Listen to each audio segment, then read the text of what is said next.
What's up, everybody? Welcome back to After the Previews Reviews. It's been a while. It's been a while. Yeah, I do it for myself too. It has been a while since we've done a review. Today I'm by myself. Garrett's not here with me on this one, but I am reviewing Pirates of the Caribbean: Dead Men Tell No Tales. It's not a bad movie, actually, considering the last one, On Stranger Tides, was kind of awful, and pretty sure it was generally hated by everybody. So if you're against that, then let me know in the comments or hit us up on Facebook after the previews, or facebook.com/after the previews. Yeah, hit us up there. Let me know that I've offended you and your love for On Stranger Tides.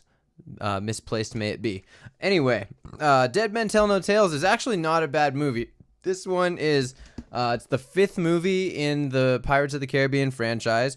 Coming back to the movies, Johnny Depp as Jack Sparrow, Jeffrey Rush as Captain Barbossa, and then we're also adding Javier Bardem as Armando Salazar, main bad guy in the movie, Brendan Thwaites as Henry Turner, the son of Elizabeth and Will Turner, Keira Knightley and Orlando Bloom, respectively, from the first 3 movies, and not the 4th. And then Kaya Scodelario as Karina Smith.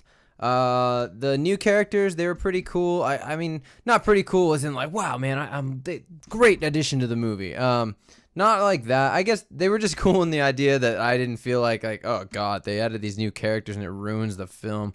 Like they definitely had a different feel. Like if I was to watch Pirates of the Caribbean 1, and then I watched this one without watching any in between, put aside the whole not knowing what's going on in the story, but I would just feel like they're 2 completely different franchises. And let's see, who's the director on this one? Director is Joachim Ronning, and the first director, I believe, was Jerry Bruckheimer. But anyway, it doesn't matter. They're obviously different movies, and you can totally tell it in the feel of the movie, in the mood of the movie. I guess the underlying themes and whatnot. Even the writing. The writing is a little bit corny. The script is not the story so much as the script. The story is all right. Like, I dig the story, actually. I think that was really cool the way they kind of broke all their own rules, but kind of justified it. I mean, that's up to you. That's up to you, the viewer. It can't be me saying that it was good what they did. That's really a matter of opinion. But I liked how they broke all of their rules, but justified it by saying, "Hey, this is how we're gonna do it, and we're sticking to this." So I like that. And that's as vague and stupid as that sounded. That's only because I don't want to get into the spoilers yet. Like we do. Anyway, all the acting was decent enough. Like I said, the script was kind of corny. It felt like it was aimed at younger kids than even the first 3 movies were. But all of that said, I still did like it. It was still a fun movie to watch. And it's like, if you watched any of the Pirates of the Caribbean movies, you can't expect them to go too serious. Like, even as dark as it is, like, this is a movie where people are getting killed with swords, but there's still no blood. So yeah, they're gonna go kiddie in some aspects of it. Let's go into some little production details real quick. I just want to get, actually, really all I care about is the budget. But so far they've made $508 million as of, I don't know what when this was written on Wikipedia. Yeah, that's where I'm getting my information for here. Anyway, this is a $230 million budget movie. So that's really expensive considering, like, all the Marvel movies are generally, I think they're just starting to reach into the 200 millions for budget. That's a pretty expensive movie. You can definitely tell where it went to. I mean, this was the Transformers of Pirates movies. I mean, that's basically what these Pirates movies are. They're Transformers, but for pirates, and the scripts are mildly better written, and not scripts, but the stories. This was a very fan service movie, definitely. I mean, if you're into pirate things, like if they were making this movie, like, okay, Anyone here a fan of pirate style culture? Oh yeah. Let me know, what kind of things are you into? All of them made it into this movie. I mean, literally all of them were in this. So it definitely felt fan service in that aspect. Just meaning like they just shoved so much gratuitous masturbatory pirate themed things into this movie, but it was done in a way that was kind of fun. So even though it was fan service, it's and for anyone who doesn't know, what I mean by fan service is in anime, there's a term for the shows that have girls that have like ridiculously huge boobs and butts, and their clothes are just unbelievably, unrealistically too small for them. That's called fan service, I guess, because anime fans are. I mean, not all of us. I like anime, and I'm not all about just the hentai type stuff. I do generally like well-written anime shows as well. So, but yeah, that's what fan service is for anyone who is confused there. This movie is that for pirate stuff, not necessarily the big boob girls and all that stuff, but it's pirate people fan service, and it's kind of overdone in some points, but it's not so overdone that I'm like, God, dude, with the fucking pirate things. Of course there's going to be ridiculous amounts of pirate stuff. It's a pirate movie. So that you kind of have to go into it just being like, all right, obviously they're going to shove unnecessary amounts of stuff. This one, it's not really a spoiler alert. It's basically when there's a scene where obviously there's going to be scenes where two ships are shooting back and forth at each other, but it's when the good guys in the movie are fighting the kind of good, mostly bad guys in the movie, and they're shooting back and forth, and just ridiculously goofy stuff is going on. But it's like, oh, well, how can we make this movie different from the last one? Well, how about on this one we have Jack Sparrow like drunkenly, clumsily jump off of cannons, like the two ships are really close together, and then he's on one cannon on one ship, and then he jumps from the side of the boat to the other side of the other boat, and he lands on another cannon over there, and he jumps from cannon to cannon to cannon to cannon like parkour, but on a ship. It's weird. It's like they played Assassin's Creed, and they're like, definitely Assassin's Creed Black Flag. They were like, oh, dude, we definitely got to put this in the next pirate movie we do. So it kind of felt like that. Like they were just mixing weird things together into this pirate movie, and it's like, did it need it? Not really. Did it help the story progress any better? No. But was it kind of fun to watch? Yeah, of course. So that's that. And that honestly is probably the worst thing I can say about this movie, is that it felt a little gratuitous and masturbatory. But aside from that and the corniness of the script, like some lines, it wasn't bad. Like I dug it. It was kind of like it almost like acted as a parody or a satire on modern pop culture, in the idea that this girl, the main girl in the movie, she's kind of like really smart, but everybody just assumes that she's a witch because they're like, women can't be smart, and they're just like, kill her. Everyone wants to kill this girl just because she's really smart, and that scares them.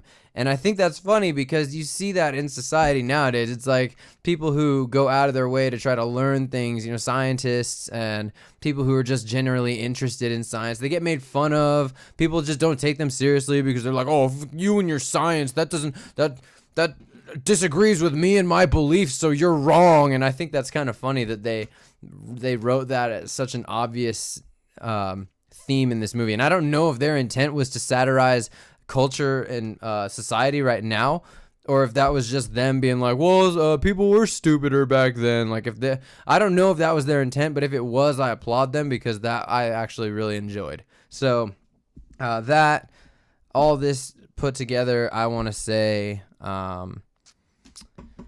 maybe I'll give this movie like a 6.5 or a 7. I don't know, whatever it was in my reaction video. I'd say it probably stays the same. Maybe goes down a couple points or so, just because I really think about the movie more after a few days after. So yeah, that's after the previews, non-spoiler part of the Pirates of the Caribbean Dead Men Tell No Tales review. That was the most ridiculously long, drawn out title.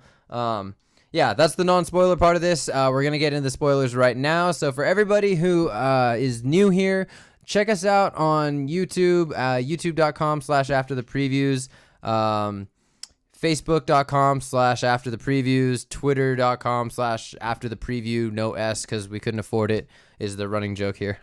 But yeah, check us out in all the other places. Hit that like button if you're new. Hit that subscribe button, please. And definitely go subscribe on the other ones. We have a show. Every week we have the actual show. We're actually kind of not consistent with it right now, but we're getting back in it. Long story short, we had some hiccups, but we're over them. Anyway, let's get into the spoiler part of this. I want to go to the end first. The very end is what I want to talk about. Everyone was talking for a long time before this movie came out about how Will Turner and Elizabeth Swann, they're back. Keira Knightley, Orlando Bloom, they're coming back for this one. It's going to be awesome. This movie has them in it. This movie does have them in it, but it has Orlando Bloom for a scene in the very beginning, and he's like, Henry, his son, who ends up being the main character later on in the movie, but he's talking to his son who just figured out a way how to sink himself in the middle of the ocean and land on his dad's ghost ship.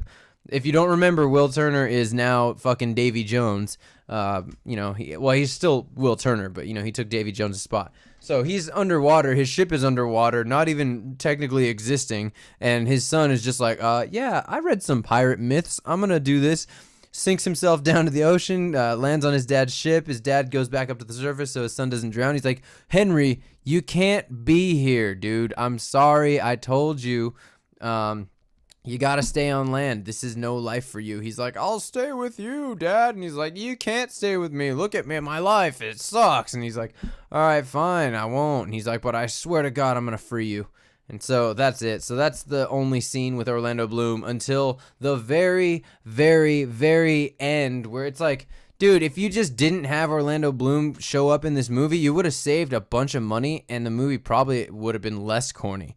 You just give the kid some other reason to be doing everything that it is he's doing, or just explain like, yeah, I'm fucking Will Turner's son. You don't need to show Will Turner. We all remember who he is. It's the 5th movie. If we're here this long, we're fans of the franchise enough that we remember who Will Turner is. You could have just said it. Keira Knightley's cameo is even worse. She didn't even have a scene. She didn't even have a line. She just shows up at the end after Will Turner he walks up the hill and he sees his son, and his son bails on his new girlfriend, and he's like, all right, I'm not going to introduce you to my dad. I'm going to go run and hug him real quick. See ya. So he takes off, goes, hugs his dad, and his dad doesn't say a word, and then miraculous timing, Keira Knightley comes walking up over the hill. Why didn't his son walk his mom up the hill with his girlfriend? He's like, nah, Mom, you hang back, bitch. All right, you walk up just as you think I've hugged Dad already. All right, so that aside, Keira Knightley comes up over the hill. You literally just see her. She doesn't say a word. Orlando Bloom's like, oh my God, you have not aged one bit. It's been 20 years. Oh my God, how have you not aged? Oh my God, let's go. So he runs up to her, doesn't even say a word. She doesn't say a word. They run up, they make out. Boom, movie's over. She doesn't even have a line. Why? Why was she there? That's what I'm talking about. Fan service. It was gratuitous as fuck. We did not need that cameo. Like, we can all assume that once he's broken the curse and freed his dad, if that's even the reason you keep that in the movie, that was only his motive. The only reason they were in this movie was for him to have a motive to want to get the trident, you know? So, I mean, if they could have just written anything else. I mean, put him on the spot. I'm not going to think of something, but give me some time. Give me a couple days in the writing staff room or something. I'll be like, you know what? Could probably save a lot of money without those cameos if we just have him.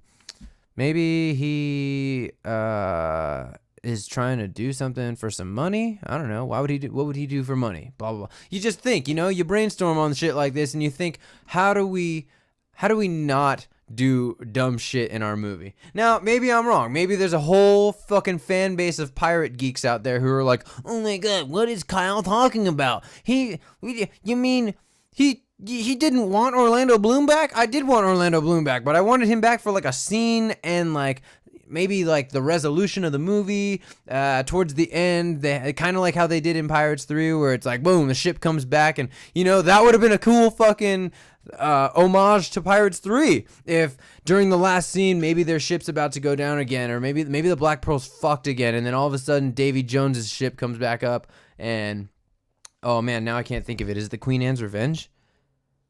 No. Fuck.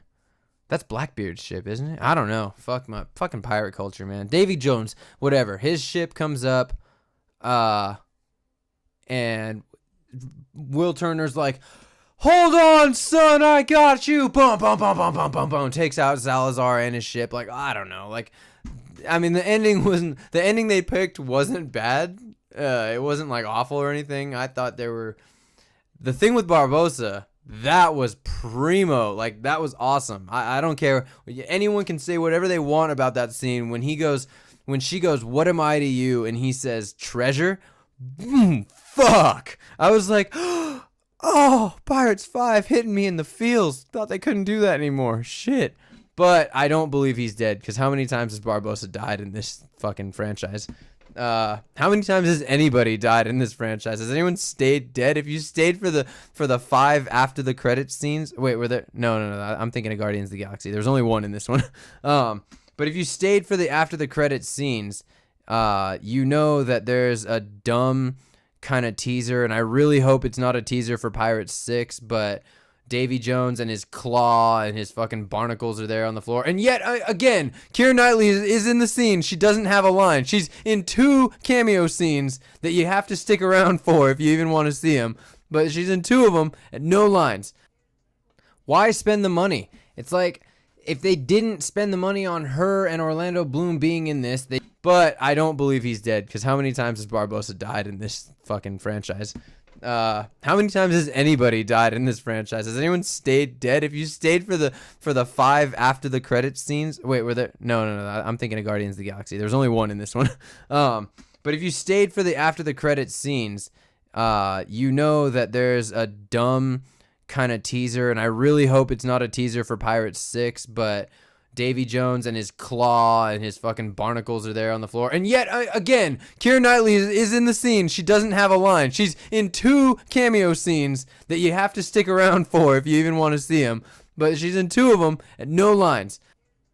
Why spend the money? It's like, if they didn't spend the money on her and Orlando Bloom being in this, they just changed the beginning and tell you some other reason why this kid Henry is on his mission. And they could have easily, like I said earlier, they could have easily just sat around for a little bit and wrote something else for why this kid's on there. Then they would have saved a shitload more on the Orlando Bloom, Keira Knightley budget. That wouldn't have even been part of their shit. And they could have put that money into maybe a person who didn't write such corniness into the actual script. Or just, put it into something else useful. Doesn't matter where. Like I said, the script's not too bad. But I think the whole